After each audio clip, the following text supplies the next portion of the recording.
You know, Edie, we were talking earlier about maintenance and how hard it is to do some maintenance problems and how hard it is to keep things watered, etc. And we've got some great tips on how to do that. But let's talk about those hard to get places like the roof. The roof is also a part of your landscape, and how do you keep it clean? Yes, if you have beautiful flower beds, you sure want to have your roof not have black streaks on it. Absolutely. On the north side of houses that have regular roofing, I'm not talking about the tin roofing, there is a fungus that grows. It makes black streaks all over the roof, and it only grows on the north because it doesn't get a lot of sunlight. So, on the market, they have a spray called Spray and Forget It. And it really works. So you put it in a mix sprayer according to the directions, and put it in a spray can and get up there and spray it on the roof. And you don't have to rinse it off. You just spray this on. Spray and forget it. It tells the dilution in there to a 2.5 gallon sprayer. And I would say, if you put it on 1 month and there was some spots that you missed, and it come back about 2 months later and catch those spots, and you'll have a beautiful new roof again. Well, great. That's a good tip there to help get rid of some scrubbing issues on that. Now, good old bleach is always something that can be used for multiple purposes. Yes, and we have a gigantic 2-tiered deck in the back, and of course steps going down to the woods, and anytime you have shade, you're going to have the wood turn a dark color, and some places green. But every 2 years, if you have a wood deck, you need to power wash it off with a power washer. But to make your work easier, take a sprayer again and fill this up with water, almost full, and take your Clorox bleach, and again I would use the name brand, and you'd put a 1/2 pint of bleach and a 1/2 pint of Simple Green into this sprayer that you've almost filled with water, and go to your wood deck or whatever wood that you're power washing. Now, I'm not talking about painted material, porches or anything. This is bare wood. And spray this on and let it set 30 minutes. And then take your power washer and never ever put bleach in the machine for the power washer, because the bleach will eat up the O-rings. So you're going to do this ahead of time, let it set 30 minutes, and come back with the power washer, and this has already done 75% of the work, and it is 100% easier to power wash then. Okay, so we're doing a little pre-prep there to make things a lot easier on the decks and things like that. So a combination here of 2 different things there as well. Now, when we get out into the garden again, there are certain things and getting rid of certain pest problems that we have. We've got one more that we want to share with people, and that is Bug Getter.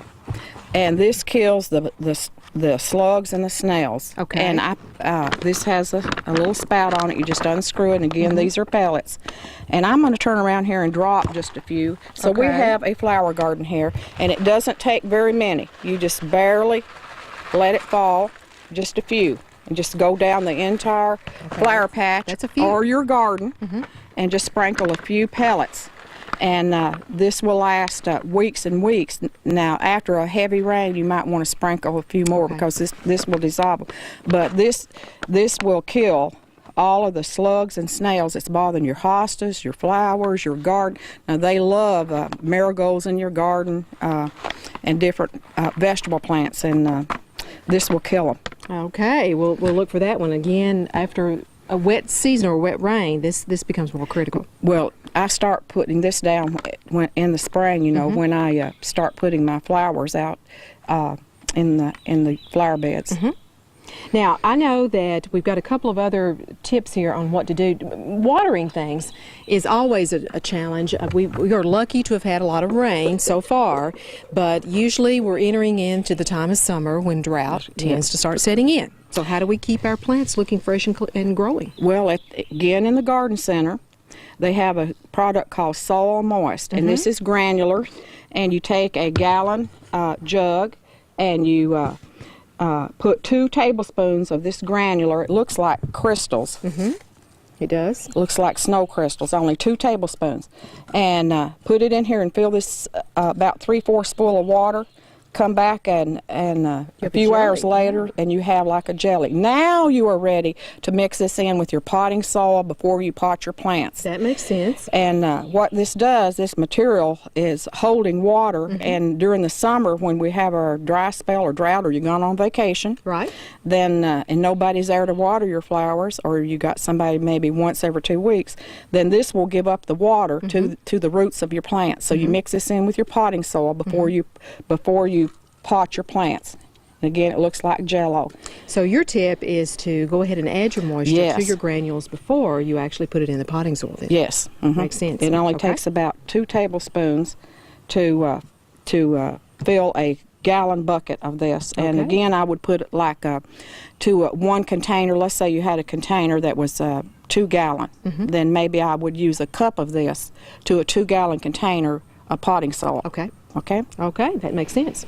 And another tip on getting the most from your plants in terms of not only keeping moisture in, you have an interesting combination here with Epsom salts and borax that you actually mix up for your melons. I Yes. understand. Take a 5-gallon bucket and put 7 tablespoons of the Epsom salt and 4 tablespoons of the 20-multine borax and mix that in a 5-gallon bucket of water. Okay. And then take the and I just put it in this. You could put it in a garden sprayer.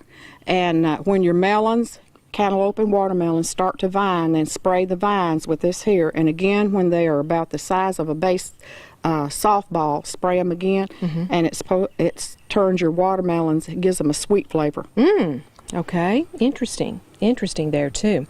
Now, 2 other tips that we have, and one has to do with, again, garden art. And you are a great craftsperson as well, Edie, and I know that you kind of do your own painting and things like that, but this is your own mixture of how to get patina, a worn look, on many types of inexpensive concrete pieces. Yes, you can go to the concrete stores. There's several of them in Cave City.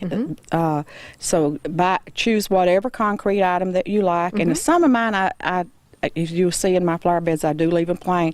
But I mix 2 cups of hunter green paint, Okay. 2 cups of navy blue, and 2 cups of water. I Okay. mix those 3 things together. Two. Okay. 2 Hunter water. green, navy blue, water. And then I just take a rag, make sure you put rubber gloves on, and I just spread it all over my statues. Okay. And then let it dry, and that's it. Okay, excellent, excellent. Well, that's a great tip there too. And one final tip that you have for people who are just looking for something to plant, you know, again for a fall garden, this in the next 2 weeks is the time to do it. And sweet potatoes, a southern favorite, are very easy to do. Yes. In our other program, we showed people how to bed the sweet potatoes down, and here they are. The slips are coming up. These have Okay. been in here since February. The potatoes with some potting soil on top of them, and you can Okay. see the slips. So I just pulled this off. See the Okay, roots? I do. Now you could wrap a handful of these up in a wet, damp newspaper around here for 2 or 3 days, and then plant them. And or these really have a lot of long roots. You could go ahead and plant them. But Okay. in your garden, you take a hoe and you mound up about 10-inch high of dirt, like Okay. a mound, Okay. like this here. Okay. Then take your hoe handle and turn it upside. Take the handle and punch holes every 10 inches, and put water in it and slip this down in the hole and close it up. Okay. And come back right before frost, and you have beautiful sweet potatoes. Beautiful sweet potatoes, and it's time to do it. Well, Edie, we are almost out of time now, so we're going to take a break, and we'll come back and share some last thoughts with the folks. And stay with us. We will be right back.